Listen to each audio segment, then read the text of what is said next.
post the first session, which will be an Ask Me Anything sort of a session. Um, just a quick caveat there would be for the second problem statement on skilling, we will not have an AMA because the main POC for that, is not available due to certain official commitments that came in at the last minute. But we will make an arrangement for the folks who have chosen the skilling problem statement in a different setting. So just to air that out right at the start. And yeah, with that, I hope you all take a lot of learnings back from this session, and we'd love to stay connected throughout. Ankit, over to you and the GDI team. Thank you. Thank you, Narani. Uh, Hi, everyone. Before I start, I just want to check with Sunny once. Sunny, are we good to start off, or is there any other, brief context setting or any other something, that needs to be done before we jump into the masterclass? No, I think we can jump into the masterclass. I think the context was set very well in the email that the India conference team sent. So we're good to go. Great. Cool. So let me start off with the presentation. Yeah, I hope everyone is able to see my screen. Cool. So in terms of context, Narani has also already mentioned, my name is Ankit. I'm the co-founder at GDI. In terms of what GDI is, for those who might not be completely aware, GDI is a social impact consulting firm based out of India. Their expertise of working with Indian states, Indian governments, both the central government as well as different state governments, to help design and implement large-scale development programs. We are a sector agnostic firm, so we work as much on, say, agriculture, as in education, as in air pollution. So essentially, give us a topic that the government works on, and we'll be able to put together a top-down approach along with understanding of the governance ecosystem to come up with the solution design. Thank you for having me. Over the next 40 odd minutes or so, I would want to just take everyone through two of the case studies from the work that we have done to cover two specific parts of what I would want to cover as part of the masterclass. One, solution design within the government, some learnings that we have from our agriculture work in the state of Jammu, in the Union Territory of Jammu and Kashmir. And second is, how do we move from pilots and proof of concepts to scaling up some of the ideas. Again, a case study in an edtech related work that we did with the government of Rajasthan. So we'll share some learnings. Putting both of those two together, what are the common pitfalls and how to avoid them? There could be a lot of pitfalls while working with the government, but I've chosen to showcase and discuss a few, which would also be made hopefully real through the examples that I cover. And in the last few minutes, time permitting, we could do a Q&A or a discussion subject to time and subject to, how everyone participates in the session. Moving on to start off with the solution design within government, the agriculture case study from the UT of J&K. The program that we are working there is called Holistic Agriculture Development Program, in short HADP. Right. Now, what is HADP? Now, before say we started out, agriculture, we all know the problem statement of agriculture. The government does whatever it takes to farmers' income through a combination of efforts, through a combination of initiatives, or simply put, through a combination of inputs.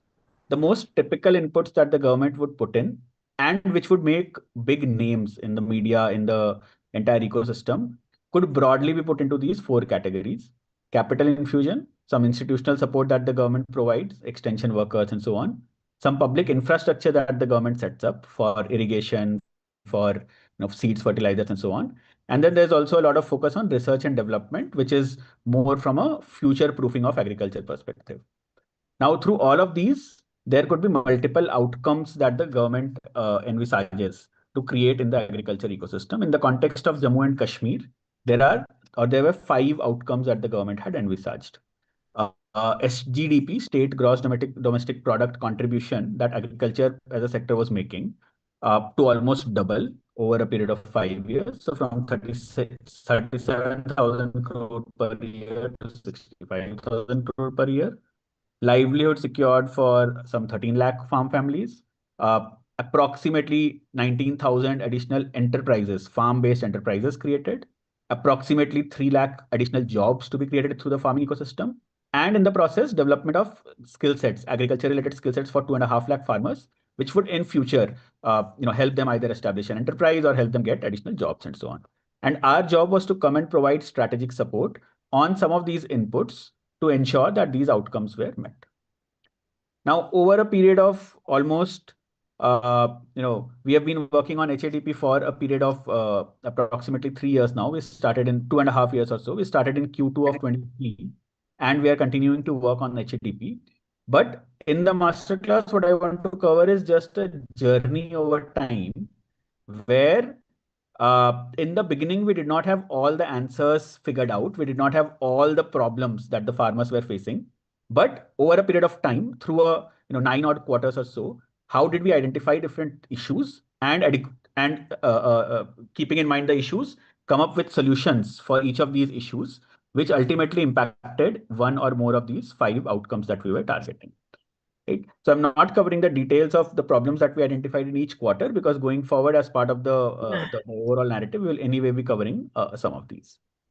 But suffice to say that over a period of 9 quarters, we continue to identify problems. Even today, when we go there, we continue to identify problems and come up with contextual solutions for the same. The solutions that we got were broadly in 4 categories: governance and monitoring, awareness and outreach, access, and ecosystem development. Now, these were the inputs that in a way got added to the inputs that were already being put in place by the government, and hence it led to all the outcomes that we were originally envisaging.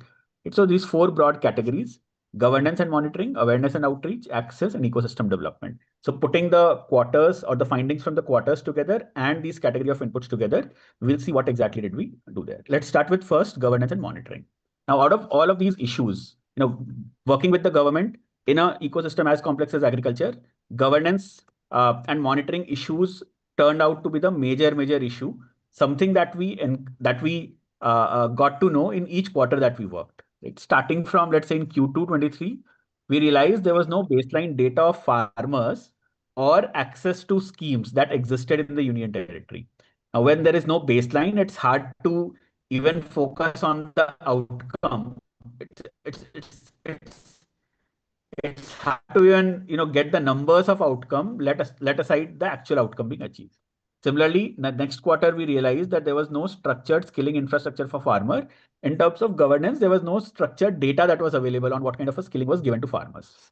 Similarly, at some point of time we realized there was no physical verification of the inputs that were going to the farmers. There was no structured tracking or review system that was in place, and there was data systems, some of them existed, but they were existing in silos. So you could not say put together data from these different outcomes to figure out comprehensively what is happening. Now, if we were to just go into a little bit more detail, in terms of no baseline data of farmers, what we realized was there was no visibility on farmers' profiles. Which farmer is growing what, which farmer has how much of a land, which farmer has market, how near or far from their place. There was not much visibility there. And hence the planning that was being done by the department was based on assumptions and not on the actual need. Similarly, there was no structured review system.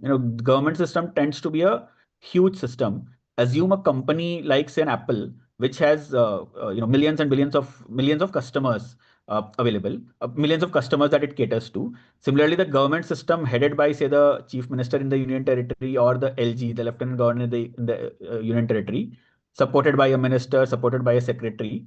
Assume this is a company which is catering to the needs of all of these farmers. Now, if within this company or within this organization, if the departments are operating in silos and they are not being reviewed together, then of course it will be a situation where activities will not lead to outputs. Again, imagine in Apple, whoever is producing the iPhone is not talking a lot to whoever is selling the iPhone. Whoever is selling is not talking to the people who are marketing the iPhone. Right? So it's obvious to kind of imagine and think that the outcome will only be utter chaos. That was the ecosystem there. The departmental reviews were held in silos. Some implication goes without, a lot of commonsensical, essentially. So weak foundation for outcome orientation, poor scheme to beneficiary fit. Beneficiary might be force fit a scheme which is actually not relevant to them, and limited accountability across different departments and delivery platforms. Let's take another example. Let's take the example of no physical verification. Every year, the government would set up some targets, would bring in some schemes, and would report against those targets, saying these achievements have happened at a field level. And then there was a reliance on paper-based report, which the field officers would send, which at times might not undergo any scrutiny. And all in all, they had a very low credibility when it came to the government ecosystem. Again, implication: some work might have been happening, but there was no way to validate the implementation quality. Because there was no field verification data or information that we had, there were missed opportunities for early course correction. Numbers were coming, but no one would have really that confidence on numbers, saying, look, these are the numbers that we are achieving, and so on. No comparative monitoring. The problem was, the union territory comprises of districts. Districts are further divided into blocks. Blocks have gram panchayats, which have the agricultural lands. So again, there needs to be a way in which the performance or progress is tracked and compared against my peers. So if I'm a district level officer, again, imagine a classroom. In a classroom, I am naturally incentivized to perform well because there is a ranking involved. So there's a human tendency that, look, I want to be a classroom rank 1, I want to be a college rank 1, and so on. That kind of a tendency is the same in a government setup, where different districts within a UT, and in terms of India, if you look at it, different states compete to really emerge on top of any given indicator. That kind of a system within the unit territory for districts was not available, which led to again limited accountability. I might be getting a 50% in my exam, but I might be happy because I don't know what others are kind of performing. There was no awarding to high performers, or there was no focus on replicating the best practices that were there. Data system existing in silos. Again, now you got the gist of it, of how I'm covering the presentation. So I'll just kind of go into the implications of data not existing in the same place, or data not being compared. There's no cross analytics or insights that I'm able to get. Again, from a personal context, let's say what I'm eating versus my health indicator versus what I'm exercising. All of this data lies in silos. I will never be able to connect the dots on, look, my eating habits could be contributing to my health indicators and so on. So that kind of a data system existed where you could not talk to different data sets and then come up with a comprehensive insights. What did we do under governance and monitoring? Were a combination of 5 initiatives. There was a baseline survey, a review and monitoring structure, monthly progress report that we came up with, a district ranking, and an OTA initiative that we got in. The objectives, the number of monthly applications that the farmers made for different schemes, we wanted it to double from around 5,000 to 10,000. And whatever the physical targets were, we would, for the next 2 financial year, we wanted to achieve it.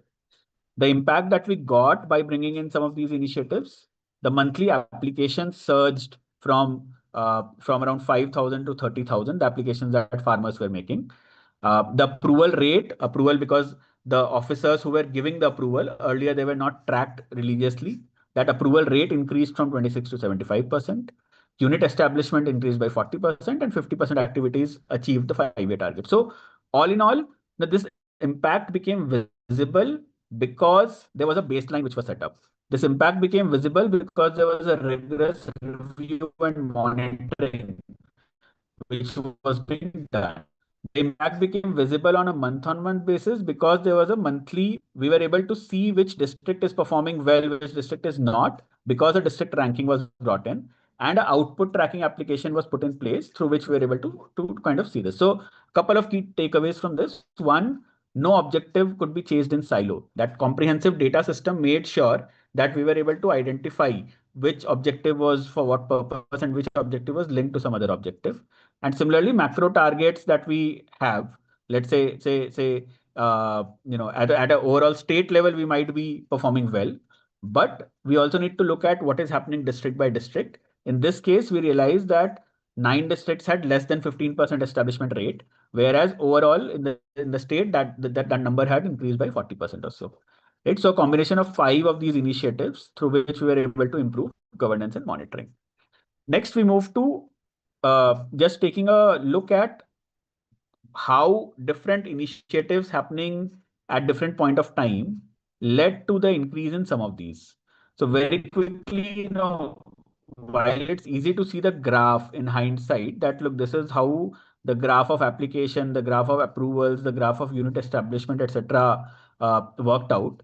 But when we try to put into perspective what were the initiative taken at different point of time, we realized that once we brought in the application and approval metric, some uptick here started growing. The slope of the graph increased here suddenly.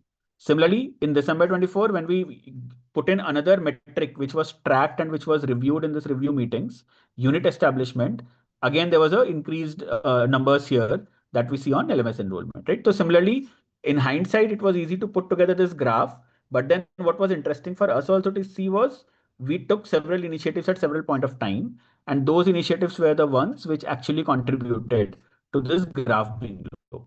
Now, we don't really know what would have happened had this initiative not been taken here or had this initiative not been taken here.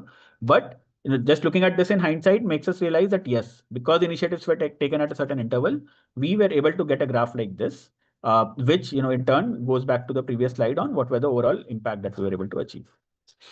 Moving on to awareness and outreach. Again, if we were to identify what were the issues that we faced, early on we realized there's low awareness among the farmers. Somewhere down the line we realized there was scheme literacy gaps. Farmers were not able to identify suitable schemes and so on. So if we were to just again go back to the same format of covering the information, there was issues of low awareness, issues of scheme literacy gap, and identification of scheme. All of which the implication of all of it put together was that farmers were not aware of what the government was doing for them or how the government was trying to help them, because of which the credit schemes had a low uptake. There were rejection loops that the farmers got into. Once they had gotten a rejection on their application, they became dissatisfied. And finally, it's easy to come and say, look, this particular scheme did not work when all of these things have happened. So in some of these cases, the government was reaching a stage where we're saying, look, potential beneficiaries are not finding the scheme helpful.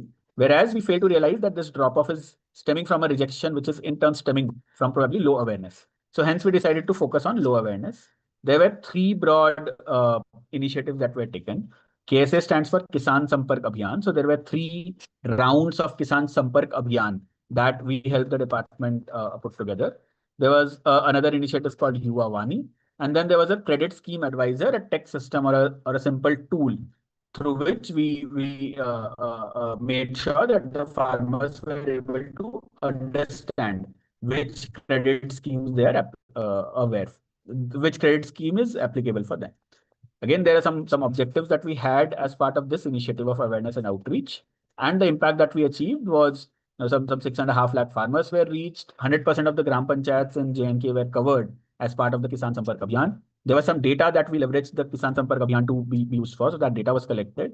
And then officers, by virtue of having visiting the field, they were also able to capture some qualitative data, which really became important. Earlier, I mentioned a point about why districts Recording in progress.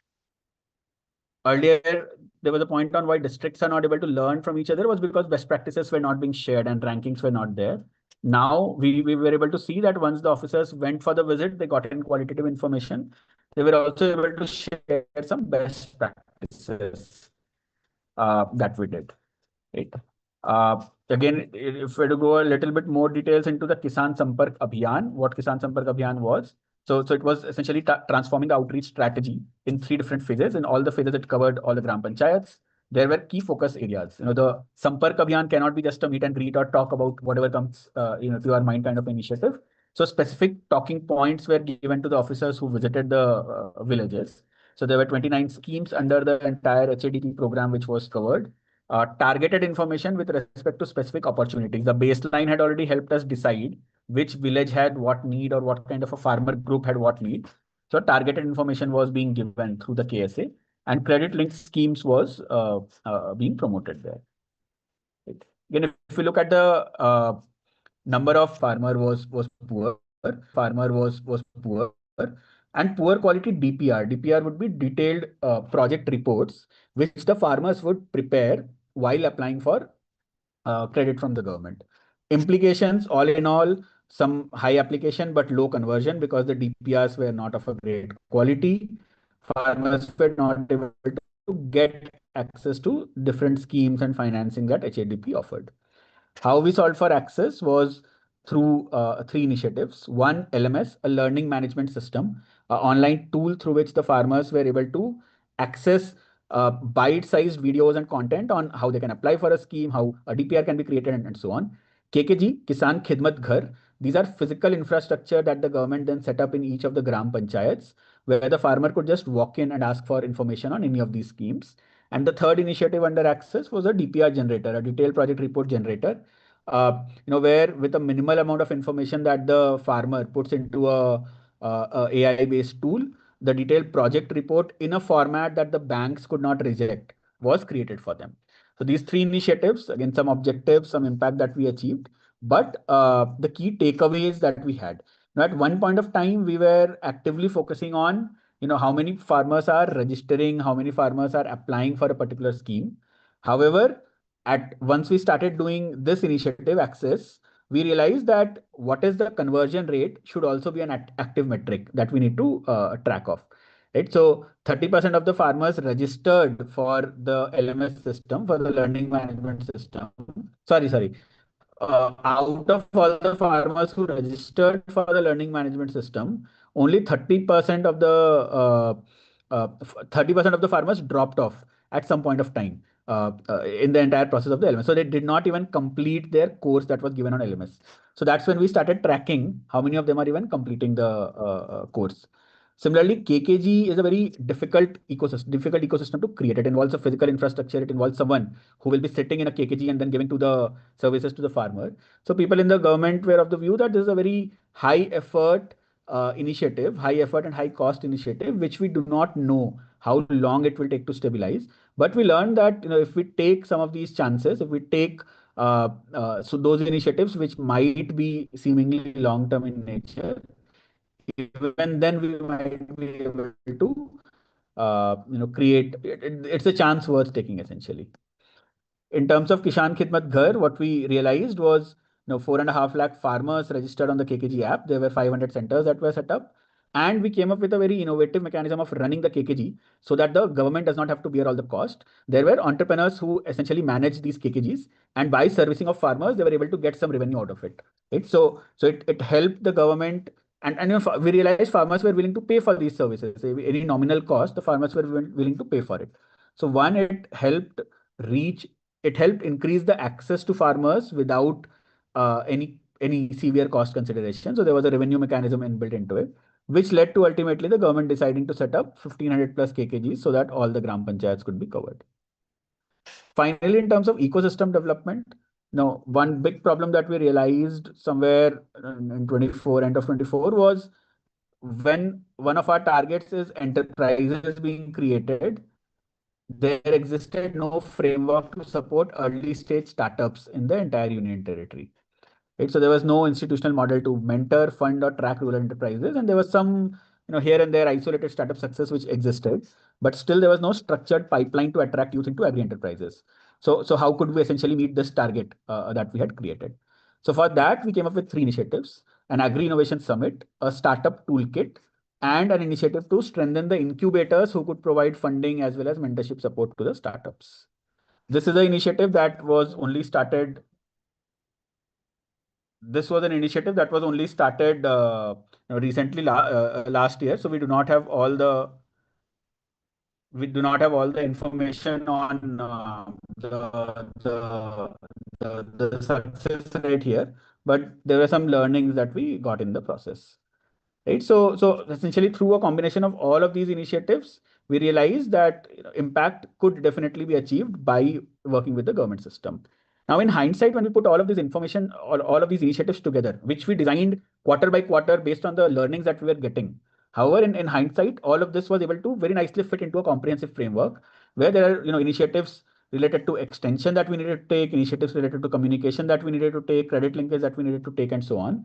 So this essentially becomes the overall comprehensive framework of how we help the government of Jammu and Kashmir increase the farmers' income. Now, there are two ways. I just want to take a pause here and focus on two ways of kind of creating this framework. One way is to just keep taking initiatives one at a time, quarter by quarter. And then in hindsight, at some point of time, we would have a comprehensive framework where we could fit everything that's happening. The other way is to start with a hypothesis that, look, these are the things that might be broken, create this framework, but all of it might not be implemented at the same time. So that's where we go into a little bit more details every quarter. We figure out what's the on-ground situation for these different initiatives and then come to the solution every given quarter. So that's one example on the solution design within the government that we focused on. Moving quickly to the second example, which is moving from pilots and POCs. I'll go through an EdTech case study from Rajasthan, where over a period of 4 years, we started out with a pilot project and then essentially took it to scale up. So what were the learnings involved there? This project was called Mission Bunyad. In terms of where Rajasthan stand back in 2020, it stood last in terms of gender parity, especially in grades 8 to 12. And more than 60% of grade 5 students were not able to read grade 2 text. So again, one of the worst performing states when it came to the ASAR report that Pratham brings out. Now, what we wanted to do was focus on access, equity, and quality of education for 10 lakh girls studying in classes 8 to 12 in Rajasthan. So in terms of access, reduce girl student dropout, as well as enable digital learning infrastructure for 10 lakh girls. In terms of equity, make sure that there is the gender gap between boys and girls in terms of their own knowledge and all is reducing through make sure that the government's internal exam report results improve, as well as the board exam pass percentage of the grade 10 and 12 girl students increase by 4%.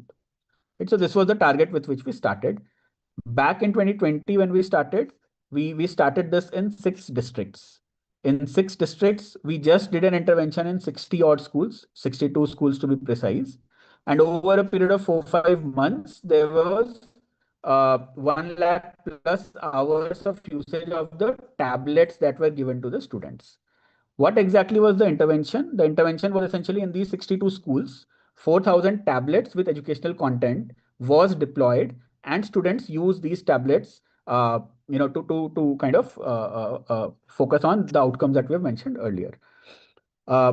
These tablets were supplied external to the government. The government did not have to bear any cost. A philanthropic organization had borne the cost for all of these tablets. So there was no expenditure that the government had made. But for the pilot purpose, there was someone external to the government who was willing to put or take this cost to prove that this model could successfully work. At the end of the pilot phase, we had a third-party evaluation which told us that there was a 21% increase in learning outcomes of all the students. Going into some numbers, average usage per device and overall improvement that different grades were able to see. We were able to come up with some learnings from there. Now, when we wanted to scale up, the question came, we were able to manage 4,000 tablets through external philanthropic support, but when we want to scale up to the entire state, will we be able to get that much cost externally? When we went to the government saying we want to scale up, the government posed the question saying, look, we already have so many of these computer labs lying in our schools, which are unused. Now, you guys have already proven that online content or digital content, edtech content works well when it comes to improving students' learning outcomes. We have this problem of unused ICT infrastructure or information and communication technology infrastructure with us. Can you help us improve? Can you just put 2 and 2 together, some learnings from your pilot, some unused infrastructure that we have, and come up with something? That's when the scale up of the program was designed, which looked a little different from the way the pilot was done. The scale up had 3 components essentially. One continued to be what the pilot had done, which was Mission Bunyad Tab Labs, setting up tablet labs to drive the digital learning. we added another component to it, which was using the ICT labs. In fact, we went a step ahead and came up with another uh, tool called a SwiftChat chatbot, through which students who had smartphone at their home, they could also learn how to, they could also learn digitally, right? Now, what we, there was a lot of thought process that we went through saying, should we tinker with the design of the pilot? The pilot had given a certain amount of outcome, certain amount of impact. Should we tinker with the design of the pilot, which might lead us to not having the impact that we had seen earlier? But the decision that we made was, look, without the tweaking of the pilot model, there is definitely no scale up happening, right? Because the government does not have the money to buy tablets for all the schools and so on. And hence we decided to make this tweak model. Those 6 districts and 62 schools continued focusing through the tab labs. The schools which had ICT labs, we focused on improving those ICT labs. And then there were around 27,000 users which we were able to reach using the SwiftChat chatbot that we brought in. Now, post the program at the end of the scale up phase, this is how some of the computer infrastructure, the same schools that we visited earlier, looks like. Now, over a period of these 4 years that the entire program went through, we spent a good amount of time in diagnosis, good amount of time in design, and then pilot in 6 districts. And then finally, when the scale up happened, it took longer, but more importantly, it also required a tweak in the model, tweak in the design that we had initially set up for. Now, putting both of these two together, just wanted to cover a few common pitfalls that we had also, at some places, fell into these pitfalls. At some places, there was a temptation of the ecosystem to kind of get into it, but we were able to somehow avoid them and move into the success side of things. I would cover just 3, while there could be a lot of pitfalls of working with the government. One, many a times what we end up doing is spending too long in the diagnosis and design phase and not coming up with a solution immediately. In the case of HADP, coming up with that framework could have taken up a year, right? Understanding each aspect of the agricultural landscape in J&K. But what we did was started on the go, right? So one quarter we picked up one topic, went for it, diagnosed, came up with a solution. Next quarter picked something else, went into it and solved.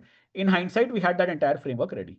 Right? So spending forever in the diagnosis and design phase only at times leads to a decision paralysis or a policy paralysis and not necessarily into a solution. What is good is, as soon as we have a solution which seems right, a solution which is almost 80% worked up, we should go ahead with the implementation and then see whatever learnings come out of it, we can modify it. 2 is the case from Mission Bunyad. Many a times we assume that the scale up has to happen exactly as the pilot happened. That will not be the case in government. Most of the times, the pilot will have a scale which is even less than 10%, at times only 1% of what the entire scale of a state or a country is. Hence, the scale up might not happen in the exact same way as the pilot. And a pitfall to avoid is to be open to it. We don't want to lose out on the outcome just by being rigid on the design or the program strategy that we have created. Third and final is pivoting or changing the strategy when results aren't visible. Many a times what we do is we wait for a couple of months. If the results aren't showing up, we have a tendency to changing the strategy. But this is where a big aspect of governance and monitoring comes in, something that we covered in the first part of HADP presentation, where unless we have reliable data uh, and unless we have tracked data over a period of time, now we should not reach a conclusion that the results aren't coming. Now, we should still be patient, still invest a little bit more, maybe modify or tweak the strategy a little bit, tweak the program design a little bit and so on. But staying the course is really important if you want to really end up getting to those results. So while there could be a lot of other pitfalls, happy to talk about it in some of the discussion session or Q&A session. But these 3, based on these 2 projects that I shared, these 3 are some of the learnings, some of the pitfalls that I could say we have been able to avoid in these 2 projects, and hence I'm putting out as a pitfall to definitely avoid. Open to questions or discussions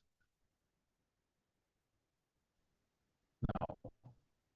Ankit, there are 2 questions in the chat already. Maybe we could take that up first, and then we could take questions directly from people. Sure.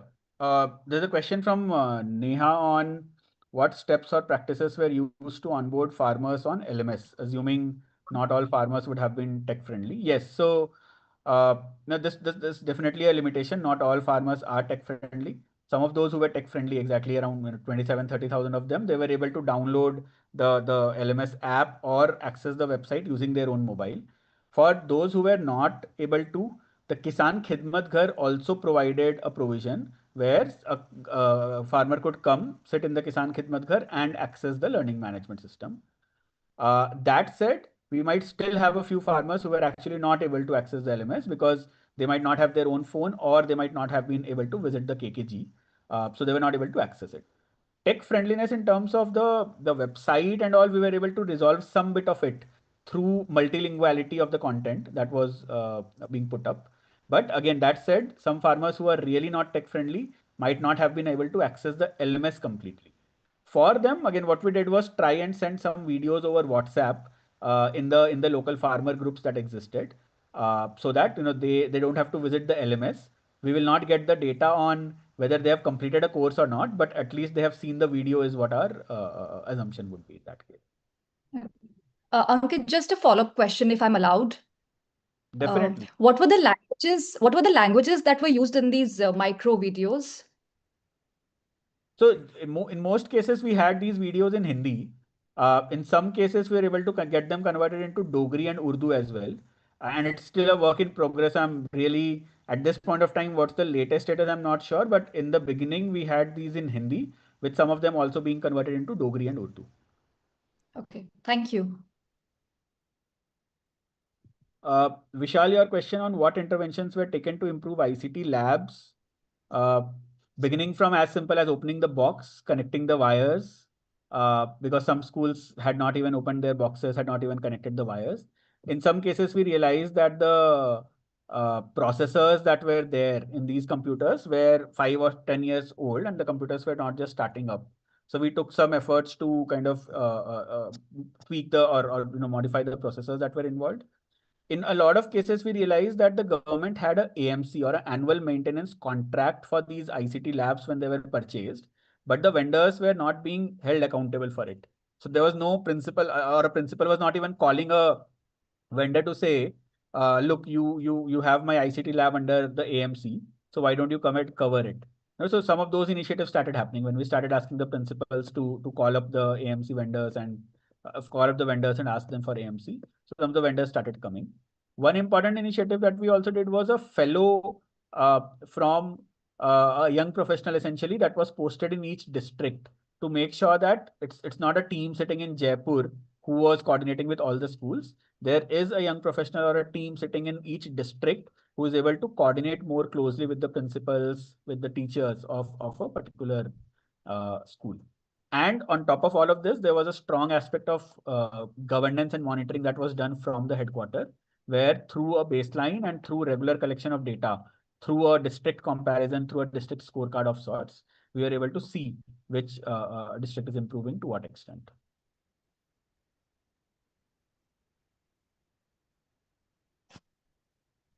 There's one question by Avantika. Yeah, was lack of access to info the main causes for dropout rates or gender gaps in Rajasthan? If not, how did providing digital infrastructure help reaching the more marginalized? So I think that's a good point. So lack of access to information or digital content was not necessarily the main cause for dropout rates. There's a different socioeconomic situation there. There are various other reasons also because of which girls drop out or because of which there are gender gaps. And solving all of them requires coming up with a combination of, say, 10 initiatives. There's no silver bullet that can solve all of these problems. Designing such a program would just become all encompassing, and I think is beyond the scope of anyone which is not the government. Hence, what we were able to do was identify one part of it, one part of the problem, and try to come up with a solution for that. Similarly, and again, the hypothesis is that there are other organizations, there are other people who are solving other parts of the story, and hence, when we look at all of it put together from a really top-down lens, there are different projects solving different aspects of the dropout rate problem. Our project was focused on trying to solve the dropout rate through access to digital devices.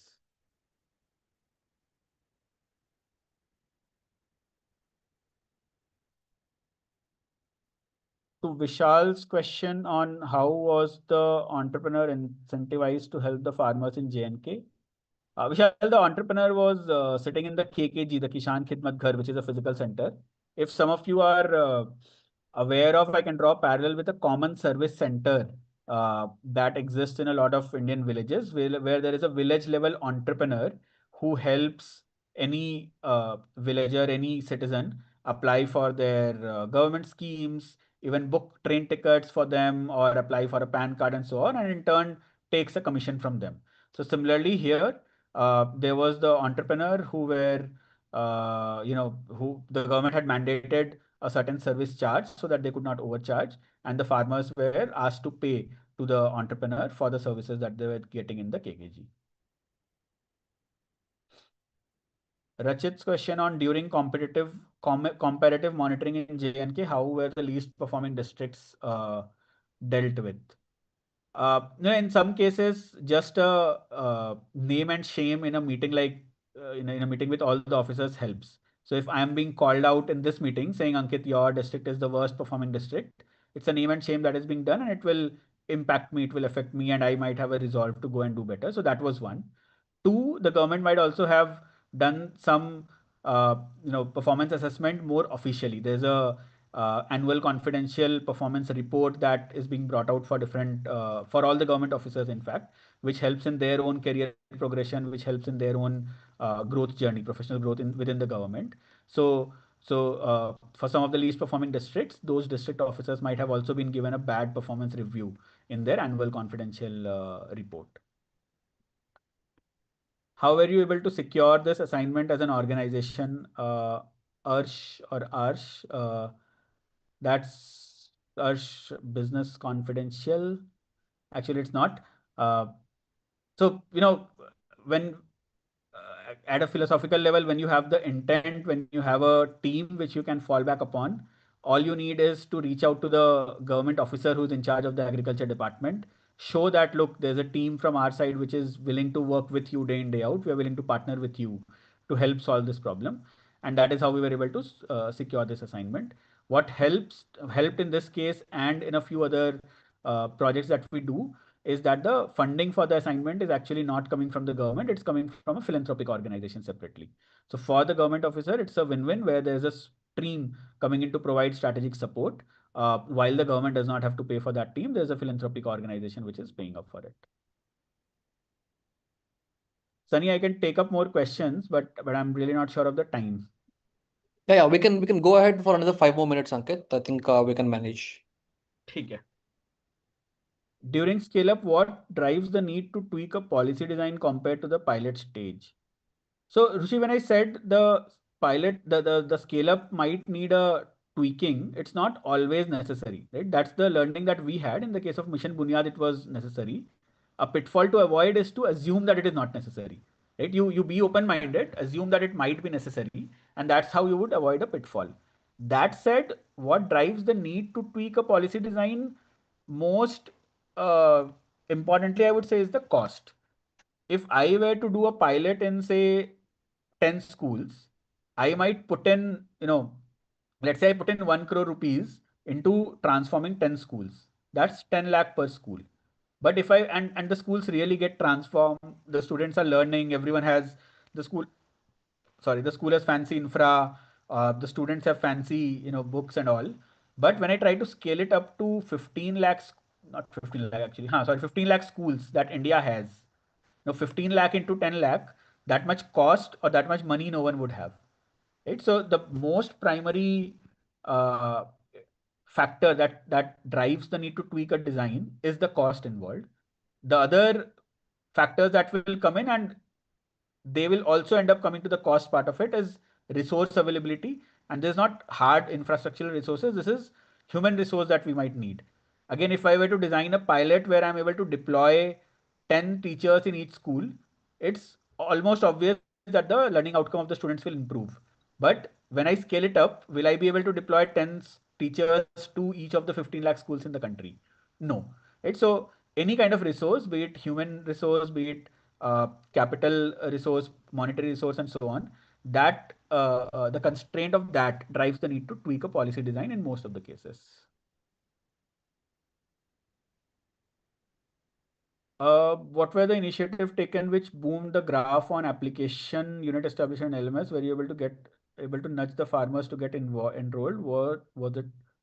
Was it benefits motivated or deadline oriented? I think for the farmer, it was more of a benefit motivation that they had. When someone explained to them clearly that, look, this is the benefits that you would get in the process, that's when the farmers would come and apply for whatever schemes they had to apply for.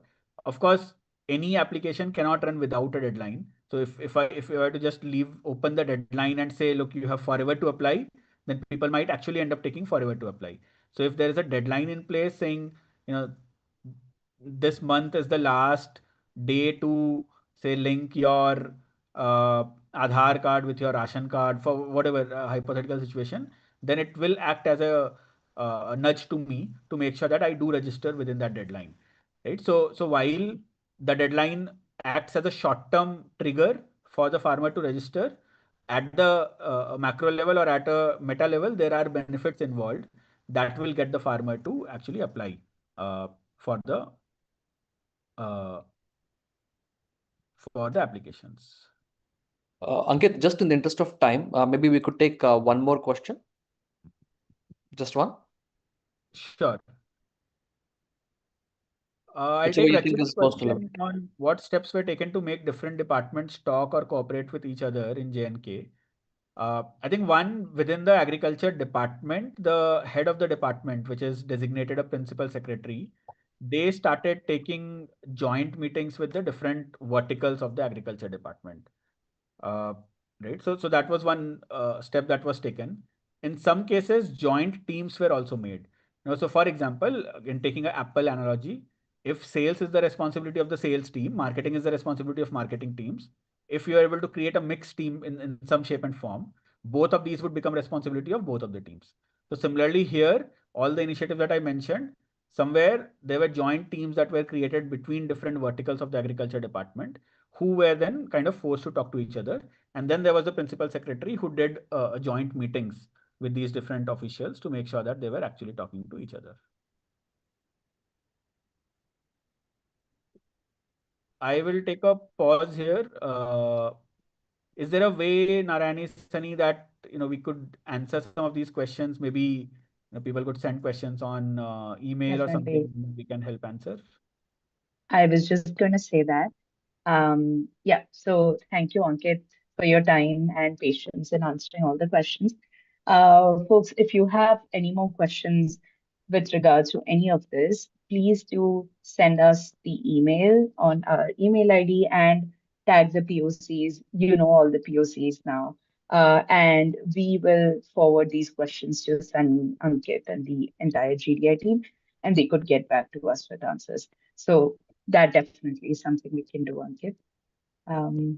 Great. So with that, I think we move to the next section, which is the AMA session for the two problem statements. Like I mentioned, that one of the problem statements, the skilling one, will not have an AMA today because of the professional commitments of the POC. So we will make an arrangement later in some way or format. Let me just open the breakout rooms. But I just want to make it clear that once you get into your breakout rooms, ask your questions, feel free to drop out of the meeting. There is no need to come back to this session. And from the organizing team, what we want to say is like, just keep a lookout for the emails. We will be communicating. And please drop your questions to our email ID so that we can direct it to the right point of contact and get you the answers you need. Yeah, with that, thank you, everyone. I am just opening the breakout rooms. Thank you very much, Ankit. I think you can drop off now. Great. Are you all Thank you, able Thank to you. see it? Thank you, Narayani. Thank you, all the attendees. I think Thank the you. questions show the level of interaction that everyone is curious about. It's just the constraint of time, but looking forward to connecting with some of you in a different context. Thank you. Bye. Thank you. Thank you, everyone. Please select yourself to your respective teams.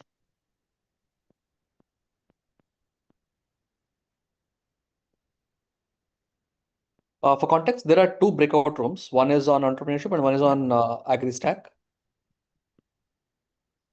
Yeah, I think everyone's able to see the breakout rooms.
Hello, everyone. My name is Sunny. I'm a manager with GDA Partners, and I've been working with the India conference team on the problem statement related to entrepreneurship. Before we proceed, just a quick question. Is everyone here, I mean, did everyone here submit their solutions for the problem statement on non-banking related credit for entrepreneurship? Is that right? Yeah.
It's about a 10 slide deck. It won't take a long time. What I'll do is I'll set the stage for two grounds. One is on the unique positioning of Jammu and Kashmir as a state and its economy. And the second part is specifically on entrepreneurship and credit and what is exactly currently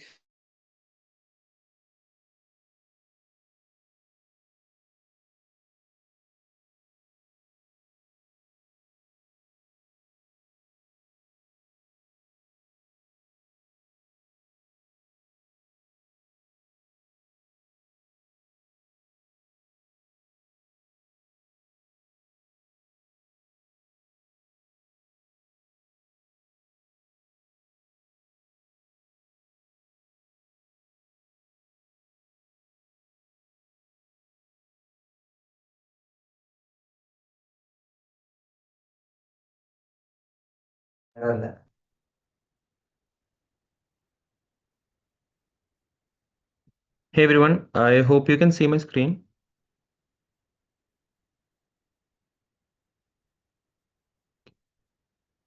Can you respond? Can you see my screen?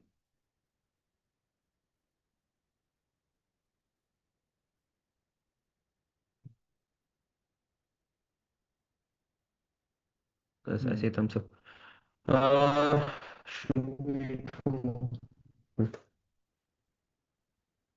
We have 8 people so far. We'll just give it another couple of minutes just to ensure that everyone's joined in before we get started.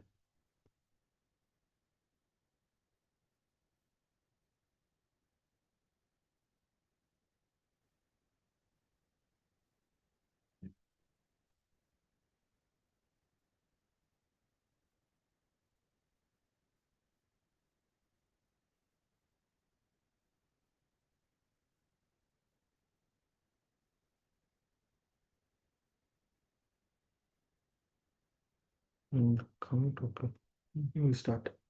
Okay, I think we'll get started. I hope you've already started working on this particular problem statement on accelerating AgriStack implementation through land record digitization. So in the next few minutes, I'll give you some more context which can help you build a better solution. So let's get started. And to set up context, I'll start off with a very simple question. So why do states first need to keep track of land ownership? And to explain this and also explain the general context of Jammu and Kashmir as a union territory, I'll start off with a simple story. Let's take the case of Mr. Banwar Lal, who is a farmer from Jammu and Kashmir from the early 1920s. He owns about 9 acres of land, and once he passes away, his land gets transferred down to his children. So Ram Lal, Prakash Lal, and Kishan Lal. And here we can see the first example of mutation, which is the transfer of land ownership, which is via inheritance in this case. And then we'll take the first case of Ramlal, who happens to be a businessman. So he would like to, raise capital by selling his farmland. So he'll sells it off to a different party. And now this is an example of mutation, which happens via sale. Now, when the farmland is transferred to a different party, Ramlal forfeits all the government benefits that he gets from owning the particular farmland. And now Prakash Lal happens to be a very family guy. So he has 2 children, Naman and Nisha. And Nisha, being the daughter, gets married off to her husband. And in the same process, she gets her share of the land property, which goes down again, mutation via inheritance. Meanwhile, Naman, being the son of, or the son, remains the cultivator for the entire piece of land. That said, the government continues to give the benefits of land ownership to Prakash Lal, who is a farmer. Meanwhile, the cultivator misses out on schemes that they deserve. And then there's a case of Kishan Lal, who again ends up selling his property to a Mr. Abdul. Now, Mr. Abdul decides to hire a few cultivators for his property while he decides to migrate. In fact, there were many cases of such migration in Jammu and Kashmir during the, partition. But that said, in the Tillers Act of 1976, they abolished the absentee landlordism, which means that the land gets transferred down to the cultivators through, and this is through the third form of mutation, which is via court arbitration. Now, this again further complicates things because how do you assign the right level of land